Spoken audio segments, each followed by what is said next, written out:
নমস্কার, হাই নিউজে সকলকে স্বাগত। সঙ্গে রয়েছে আমি ঋতু। শুরু করছি নিউজ টুডে, আর শুরুতে দেখে নেব আজকের হেডলাইন্স।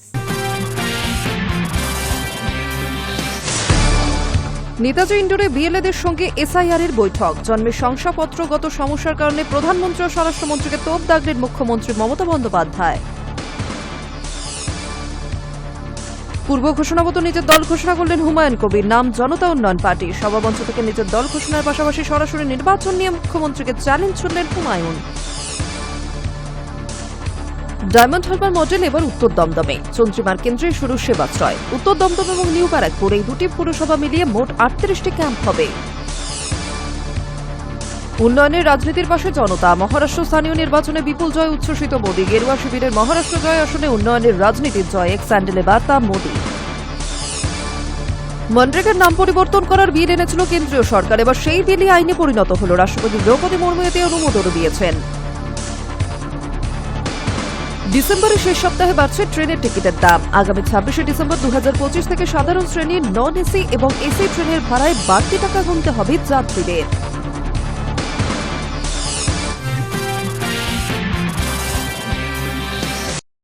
ডিসেম্বরের শেষ সপ্তাহে ট্রেনে যাতায়াত করতে গিয়ে যাত্রীদের পকেটে যে একটু বাড়তি চাপ পড়তে চলেছে তা আগেই ইঙ্গিত মিলেছিল।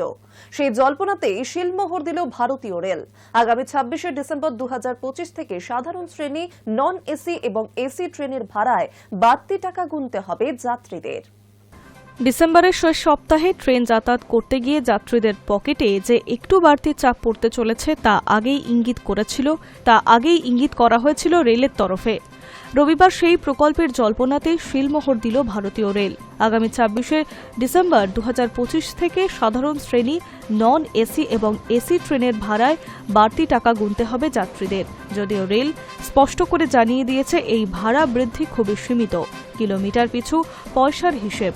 রেলের তরফে প্রকাশিত বিবৃতিতে বলা হয়েছে, মেল ও এক্সপ্রেস ট্রেনের ক্ষেত্রে সর্বোচ্চ ভাড়া বাড়বে কিলোমিটার পিছু 2 পয়সা। এই হার প্রযোজ্য হবে এসি ও নন এসি দুই শ্রেণীতেই। তবে স্বস্তির খবর, 215 কিলোমিটার কম দূরত্বে সাধারণ শ্রেণীতে যাত্রা করলে ভাড়া 1 টাকাও বাড়ছে না। অর্থাৎ শহরতলি বা কাছাকাছি দূরত্বে যাতায়াত করা যাত্রীদের জন্য আপাতত কোনো দুশ্চিন্তা নেই। রেল সূত্রে জানানো হয়েছে, 2015 কিলোমিটারের বেশি দূরত্বে যাত্রার ক্ষেত্রেই ভাড়া বৃদ্ধির সিদ্ধান্ত কার্যকর হবে। সেখানে সাধারণত শ্রেণী যাত্রীদের জন্য ভাড়া বাড়বে কিলোমিটার পিছু 1 পয়সা। আর মেল ও এক্সপ্রেস ট্রেনের নন এসি এবং এসি শ্রেণীতে এই বাড়তি হার হবে কিলোমিটার পিছু 2 পয়সা। রেল কর্তৃপক্ষের বক্তব্য, এই সামান্য ভাড়া বৃদ্ধির ফলে সাধারণ যাত্রীদের উপরে খুব বেশি আর্থিক চাপ পড়বে না, কিন্তু রেলের রাজস্ব বৃদ্ধিতে তা গুরুত্বপূর্ণ ভূমিকা নেবে। রিপোর্ট অনুযায়ী এই ভাড়া সংশোধনের মাধ্যমে প্রায় 600 কোটি টাকা অতিরিক্ত রাজস্ব আসবে বলে আশা করছে রেল মন্ত্রক। দীর্ঘদিন ধরে জ্বালানির দাম, রক্ষণাবেক্ষণ খরচ এবং পরিকাঠামোর উন্নয়নের ব্যয় বেড়ে চলেছে। এই প্রেক্ষিতেই ভাড়া সামান্য বাড়ানোর সিদ্ধান্ত নেওয়া হয়েছে বলে মনে করছে ওয়াকিবহল মহল। রেলের দেওয়া হিসেব অনুযায়ী কোনো যাত্রী নন এসি শ্রেণীতে 500 কিলোমিটার যাত্রা করছেন, সেক্ষেত্রে তাকে বাড়তি ভাড়া গুনতে হবে মাত্র 10 টাকা। এসি শ্রেণীতেও প্রায় একই অঙ্কের অতিরিক্ত খরচ হবে। অর্থাৎ ভাড়া বৃদ্ধির অঙ্ক শুনতে বড় লাগলেও বাস্তবে যাত্রাপিছু তার প্রভাব খুবই সীমিত। শীতের ছুটিতে ট্রেনে যাত্রী সংখ্যা তুলনামূলকভাবে বেশি থাকে। বিশেষ করে বড়দিন ও নতুন বছরের উপলক্ষে দূরপাল্লার ট্রেনে ভিড় বাড়ে। ফলে সময় ভাড়া সংশোধনের সিদ্ধান্ত নেওয়ার প্রশ্ন উঠলেও রেল মনে করছে যাত্রী পরিষেবা ও নিরাপত্তা বজায় রাখতে এই অতিরিক্ত আয়ের প্রয়োজন রয়েছে। রেল সূত্রে আরও জানানো হয়েছে, সাধারণ শ্রেণীর স্বল্প দূরত্বের যাত্রীর কথা মাথায় রেখেই 215 কিলোমিটার পর্যন্ত অপরিবর্তিত রাখা হয়েছে। প্রতিদিন কাজের প্রয়োজনে বা নিত্যযাত্রীর হিসেবে ট্রেনে যাতায়াত করা মানুষদের ওপরে যাতে বাড়তি চাপ না পড়ে, সেটাই ছিল এই সিদ্ধান্তের মূল লক্ষ্য। সব মিলিয়ে 2025-এর 26শে ডিসেম্বর থেকে ট্রেনে উঠলে টিকিটের দাম সামান্য বাড়তে চলেছে। তবে রেলের দাবি, এই ভাড়া বৃদ্ধির প্রয়োজনের তুলনায় ন্যূনতম এবং সাধারণ যাত্রীদের স্বার্থের কথা মাথায় রেখেই এই সিদ্ধান্ত নেওয়া হয়েছে। High news network. নজর রাখছি পরের খবরে। দুর্ঘটনা রুখতে রেলের সঙ্গে সমন্বয় বাড়ানোর পাশাপাশি রাজ্য বন দফতরকে সক্রিয় হতে নির্দেশ দিলেন কেন্দ্রীয় বন মন্ত্রক। হাতির দিনের গতিবিধি মনিটরিং করতে পুলিশ ও স্থানীয়দের সঙ্গে নিয়ে ডিভিশন ফরেস্ট অফিসারদের হোয়াটসঅ্যাপ গ্রুপ খোলার নির্দেশ দিয়েছেন বলে খবর।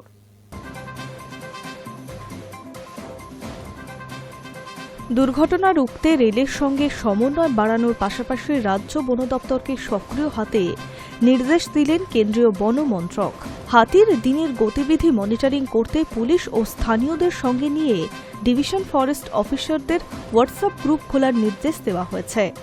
রেললাইন সংযোগ রয়েছে এরকম রুটে, যেখানে হাতির দলের আনাগোনা লেগে থাকে, সেই রুটে লোকো পাইলটদের সঙ্গে সমন্বয় করতে হবে বলে নির্দেশ দিয়েছে কেন্দ্রীয় পরিষেবা ও বনমন্ত্রী ভূপেন্দ্র যাদব।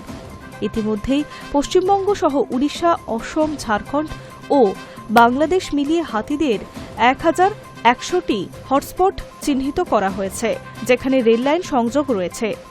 রবিবার সুন্দরবনের গোসাবায় ন্যাশনাল টাইগার কনভারজেন্স অথরিটির বৈঠক করেন বনমন্ত্রী। ওই দিন প্রজেক্ট এলিফ্যান্টের 22তম স্টিয়ারিং কমিটির বৈঠকে বলা হয়েছে, এর আগে হাতি নিয়ে একাধিকবার রাজ্যে বৈঠক করেছে কেন্দ্রীয় বনমন্ত্রক। সম্প্রতি অসমের ট্রেন দুর্ঘটনায় 8টি হাতি কাটা পড়ে যায়। সেই প্রসঙ্গে মন্ত্রী বলেন, এই ঘটনায় রেলের সঙ্গে কথা হয়েছে। হাতির পালের আনাগোনা হয় এই রকম 1100টি হটস্পট চিহ্নিত করা হয়েছে, যেখানে রেললাইন সংযোগও রয়েছে। এইসব হটস্পট এলাকাগুলিতে ডিভিশনাল ফরেস্ট অফিসাররা পুলিশ ও স্থানীয় বাসিন্দাদের নিয়ে হোয়াটসঅ্যাপ গ্রুপ খুলবেন। সেখানে হাতিদের গতিবিধির আপডেটও দিতে হবে। এছাড়া লোকো পাইলটদের সঙ্গে সমন্বয়ও রাখতে হবে। হাতিদের গতিবিধি লোকো পাইলটদের জানাতে হবে। হাতিদের সংঘাত এড়ানোর জন্য রাজ্য সরকারকে এগিয়েও আসতে হবে বলে জানান তিনি। যদিও বাংলায় হাতিদের গতিবিধি নিয়ে রাজ্য বন দপ্তরের একাধিক হোয়াটসঅ্যাপ গ্রুপ রয়েছে, হাতি ও মানুষের সংঘাত এড়াতে ডিএফও, এসপি এবং রেঞ্জ আধিকারিকদের নিয়ে একটি হোয়াটসঅ্যাপ গ্রুপও রয়েছে। রেঞ্জ আধিকারিক ও জেএফএমসিদের নিয়ে আলাদা গ্রুপও রয়েছে। রেলের সঙ্গে ডিএফও এবং রেঞ্জ আধিকারিকদের নিয়ে খোলা হয়েছে হোয়াটসঅ্যাপ গ্রুপ। রেল দুর্ঘটনার পাশাপাশি বিদ্যুৎ পৃষ্ঠ হয়েও হাতির মৃত্যুর ঘটনা ঘটে থাকে। বিপজ্জনক ঘটনা এড়াতে বিদ্যুৎ দপ্তরের ডিভিশনাল ম্যানেজারের সঙ্গে বন দপ্তরের একটি আলাদা হোয়াটসঅ্যাপ গ্রুপও রয়েছে। বছরে একবার করে রেল ও বিদ্যুৎ দপ্তর বৈঠক করে রাজ্যের বন দপ্তরের সঙ্গে। লোকালয়ে হাতি ঢুকে পড়া রুখতে জঙ্গলে খাবারের বন্দোবস্ত করার কথা জানান মন্ত্রী। রাজ্য বন দপ্তর সূত্রে খবর, দক্ষিণবঙ্গে লালগড়, তপবন, বেলিয়াতোড়, বড়জোর, সোনামুখীর জঙ্গলে হাতির খাবারের জন্য বন বৃক্ষরোপণ করা হয়েছে। উত্তরবঙ্গে বক্সা, জলদাপাড়া, গরুমারা ও দার্জিলিং ওয়াইল্ড লাইফ ডিভিশনেও জঙ্গলে গাছ লাগানো হচ্ছে। জঙ্গলের জলাশয় ব্যবস্থাও করা হয়েছে। কেন্দ্রীয় বনমন্ত্রী জানান, গত 5 বছর ধরে হাতির জন্য ক্যাম্প প্রকল্পে 344 কোটি টাকা দেওয়া হয়েছে। 112 কোটি সুন্দরবন ও সুন্দরবন টাইগার রিজার্ভের জন্য বরাদ্দ করা হয়েছে। High news network.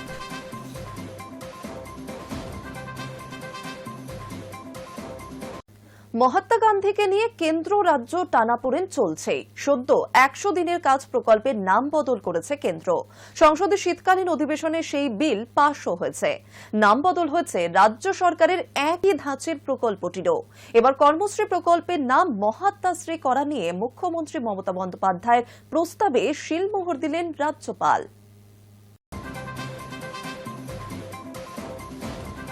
একদিকে নাম মুছে ইতিহাস ভুলিয়ে দেওয়ার কাজ, অন্যদিকে তাকে ফিরিয়ে আনতে নতুন করে প্রকল্পের নামকরণ।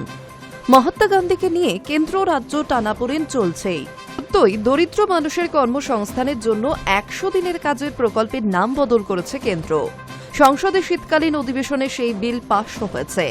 নাম বদল হয়েছে রাজ্য সরকারের একই ধাঁচের প্রকল্পটিরও। কর্মশ্রী প্রকল্পের নাম মহাত্মাশ্রী করা নিয়ে মুখ্যমন্ত্রী মমতা বন্দ্যোপাধ্যায়ের প্রস্তাবে শিলমোহর দিলেন রাজ্যপাল। সেই শিলমোহর সম্বলিত বিজ্ঞপ্তি প্রকাশ করেছে রাজ্যের পঞ্চায়েত ও গ্রামোন্নয়ন দফতর। এবার থেকে বাংলায় 100 দিনের কাজের নাম হয়ে গেল মহাত্মাশ্রী।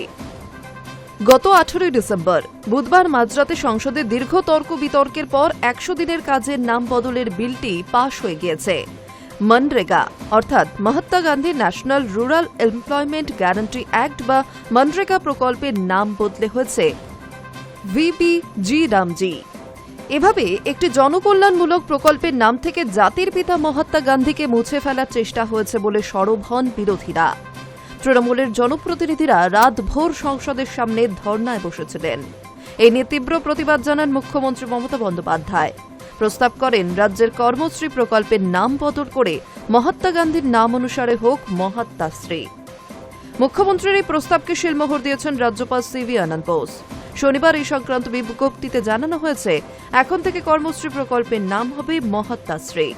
বছরে 75 দিনের বদলে 100 দিনের কাজ হবে এই প্রকল্পের আওতায়। যাদের জব কার্ড রয়েছে তারা এই প্রকল্পে কাজ পাবেন। আগামী অর্থবর্ষ থেকে মহাত্মাশ্রী প্রকল্পে আরও বেশি মানুষের যাতে কর্মসংস্থান হয় সেটাই লক্ষ্য রাজ্য সরকারের। এভাবেই মহাত্মা গান্ধীকে শ্রদ্ধা জানাতে পদক্ষেপ নিয়েছে মমতা বন্দ্যোপাধ্যায়ের সরকার। Hi news network.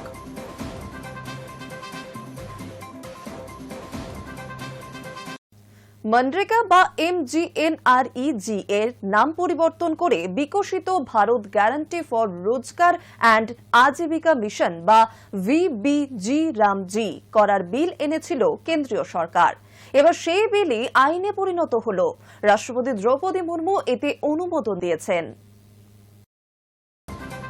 মনরেগার নাম পরিবর্তন করে বিকশিত ভারত গ্যারান্টি ফর রোজগার আজীবিকা মিশন করার বিল এনেছিল কেন্দ্রীয় সরকার। এবার সেই বিল আইনে পরিণত হল।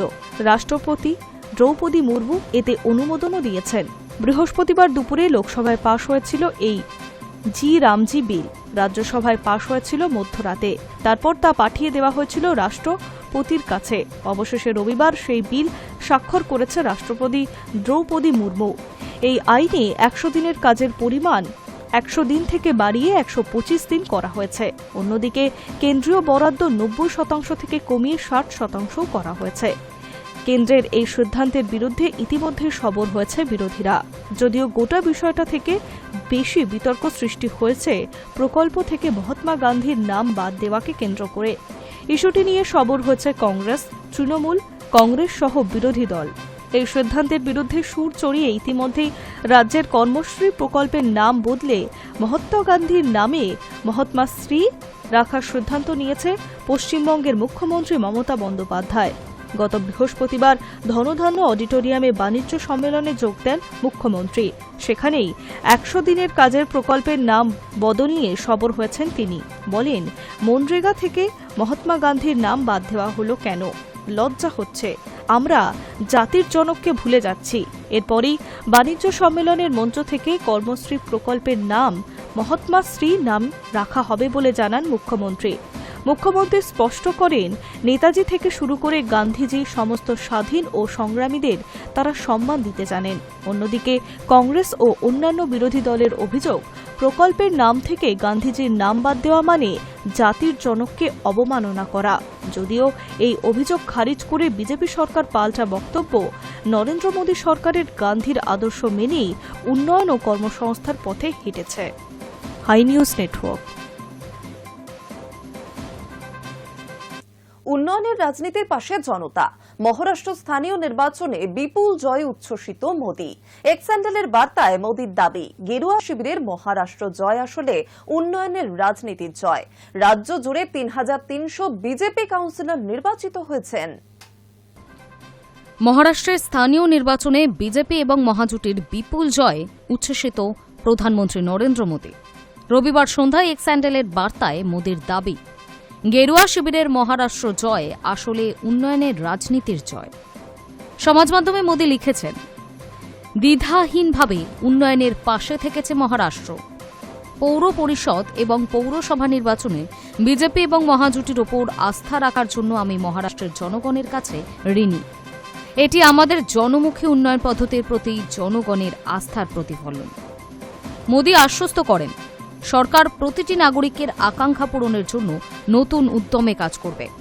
পাশাপাশি তৃণমূল পর্যায়ে বিজেপি এবং মহাজোটি কর্মীদের কাজের প্রশংসা করেন মোদি। 286টি মহারাষ্ট্র নগর পরিষদ এবং পঞ্চায়েতের মধ্যে 129টির দখল নিয়েছে বিজেপি। রেকর্ড জয়ের কথা জানান রাষ্ট্রের মুখ্যমন্ত্রী দেবেন্দ্র ফড়নবিসও। তিনি পরিসংখ্যান দেন, গোটা রাজ্যে 3300 জন বিজেপি কাউন্সিলর নির্বাচিত হয়েছেন। স্থানীয় নির্বাচনে বিরাট জয় নিয়ে মহারাষ্ট্রের মুখ্যমন্ত্রী দেবেন্দ্র ফড়নবীশের মন্তব্য, মোদিজি আমাদের ওপর যে বিশ্বাস রেখেছিলেন, আমাদের নেতা অমিত শাহজি, নাড্ডাজি এবং নবীনজি আমাদের ওপর যে আস্থা রেখেছিলেন তা পূরণ করতে পেরে আমরা খুশি। আরও বলেন, প্রথমবার আমি কোনো নেতা বা দলের সমালোচনা করিনি, অভিযোগ করিনি, বরং পরিকল্পনা ব্যাখ্যা করেছিলাম। 100% ইতিবাচক প্রচারণ চালিয়েছিলাম। এর ফলস্বরূপ জনগণ পাশে থেকেছে। মহাজোটে যখন জয়ের আনন্দে মেতে, তখন কংগ্রেস শিবসেনা শিবিরে কেবলই হতাশা।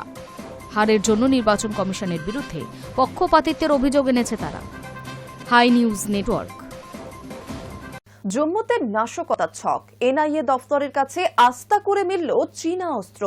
কে বা কারাও চীনা স্কোপ সেখানে রেখে গিয়েছিল তা নিয়ে জারি তদন্ত। জম্মুতে নাশকতার ছক, জাতীয় তদন্তকারী দল অর্থাৎ এনআইএ দফতরের কাছ থেকে উদ্ধার হল চীনের শক্তিশালী অস্ত্রের যন্ত্রাংশ।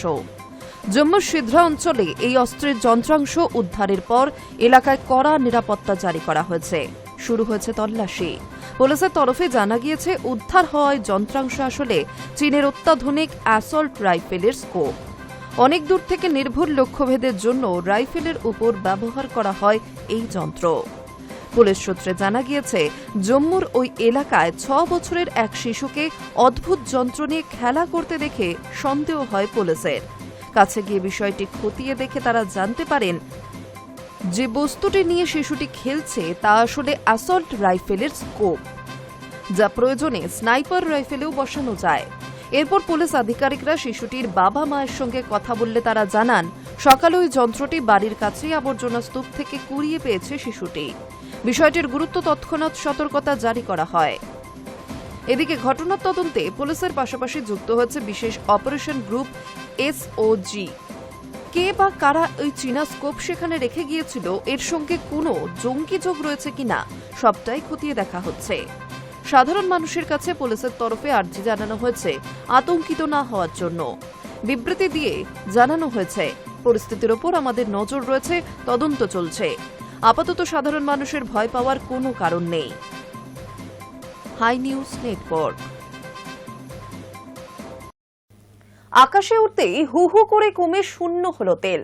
তড়িঘড়ি অবতরণ এয়ার ইন্ডিয়া বিমানের। তবে প্রশ্ন উঠছে, টেক অফের আগে কি ইঞ্জিন পরীক্ষা করা হয়নি? উল্লেখ্য, আহমেদাবাদ মর্মান্তিক দুর্ঘটনার পর থেকে একাধিকবার যান্ত্রিক ত্রুটির কবলে পড়েছে এয়ার ইন্ডিয়ার বিমান। মাঝ আকাশে ফের বড়সড় বিপত্তি এয়ার ইন্ডিয়ার বিমানে। এবার উড়ান চলাকালীন আশঙ্কাজনকভাবে কমে এলো ইঞ্জিনে থাকা তেলের চাপ। বিষয়টি নজরে আসতেই তড়িঘড়ি বিমানটি নামিয়ে দিয়ে কোনো মতে দুর্ঘটনা এড়ানো যায়। তবে প্রশ্ন উঠছে, টেক অফের আগে কি ইঞ্জিন পরীক্ষা করা হয়নি? উল্লেখ্য, আহমেদাবাদ মর্মান্তিক দুর্ঘটনার পর থেকে একাধিকবার যান্ত্রিক ত্রুটির কবলে পড়েছে এয়ার ইন্ডিয়ার বিমান। সোমবার ভোর 3:20 দিল্লির ইন্দিরা গান্ধী বিমানবন্দর থেকে যাত্রা শুরু করে মুম্বাইগামী AI-887 উড়ানটি। আকাশে ওড়ার কিছুক্ষণের মধ্যেই বোয়িং 777-337 বিমানটিতে সমস্যা দেখা যায়। ডান দিকের ইঞ্জিনে ত্রুটি ধরা পড়ে। টেক অফের পরই পাইলটরা লক্ষ্য করেন, ডান দিকের ইঞ্জিনে থাকা তেলের পরিমাণ হু হু করে কমছে। খানিক পরে তেলের চাপ শূন্যে নেমে যায়। সঙ্গে সঙ্গে জরুরি ভিত্তিক দিল্লিতেই নামিয়ে দেওয়া হয় বিমানটিকে। অন্য বিমানে করে মুম্বাই পাঠানো হয় যাত্রীদের। গোটা ঘটনায় দুঃখ প্রকাশ করে যাত্রীদের কাছে ক্ষমা চেয়ে বিবৃতি দিয়েছে এয়ার ইন্ডিয়া। কিন্তু প্রশ্ন উঠছে, বারবার কেন এয়ার ইন্ডিয়ার বিমানে যান্ত্রিক ত্রুটি দেখা দিচ্ছে? দিন কয়েক আগেই বিশাখাপত্তনমগামী বিমান বাতিল করতে হয় যান্ত্রিক ত্রুটির কারণে। ওই বিমানে ছিলেন প্রাক্তন উপরাষ্ট্রপতি এম ভেঙ্কাইয়া নাইডু, অন্ধ্রপ্রদেশের কৃষিমন্ত্রী কে আচ্চেনাইডুর মতো হাই প্রোফাইল ব্যক্তিত্বরা। সব মিলিয়ে বারবার প্রশ্নের মুখে এয়ার ইন্ডিয়া বিমানের পরিষেবা এবং রক্ষণাবেক্ষণ। 6 মাস কেটে গিয়েছে এয়ার ইন্ডিয়া ফ্লাইট 171 এর মর্মান্তিক দুর্ঘটনা, যা প্রাণ কেড়ে নিয়েছিল 260 জন মানুষের। এখনও সেই দুর্ঘটনার আসল কারণ প্রকাশ্যে আসেনি। ঘটনার তদন্তে এয়ারক্রাফট অ্যাক্সিডেন্ট ইনভেস্টিগেশন ব্যুরোর প্রাথমিক রিপোর্টে দাবি করা হয়, আহমেদাবাদ দুর্ঘটনার আগের মুহূর্তে বিমানটি যখন উপরে ওঠার জন্য গতি পাচ্ছে, তখনই দুটি ইঞ্জিনের জ্বালানি কাট অফ মুডে চলে যায়। ইঞ্জিনের জ্বালানি সরবরাহ বন্ধ হয়ে যায়। পাইলটদের দিকেই আঙুল তুলছে প্রাথমিক রিপোর্ট। তবে যান্ত্রিক ত্রুটির সম্ভাবনাও উড়িয়ে দেওয়া যায় না। High news network.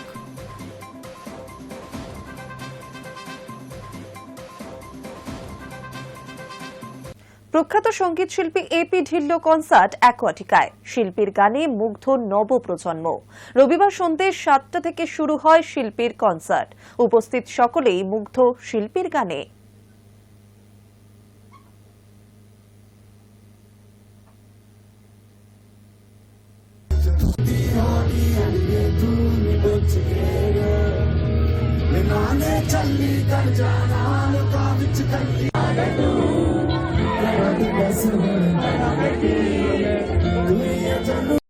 News today এখন এই পর্যন্তই। আরও অন্যান্য খবরের জন্য নজর রাখুন হাই নিউজে। নির্ভীক নিরপেক্ষ।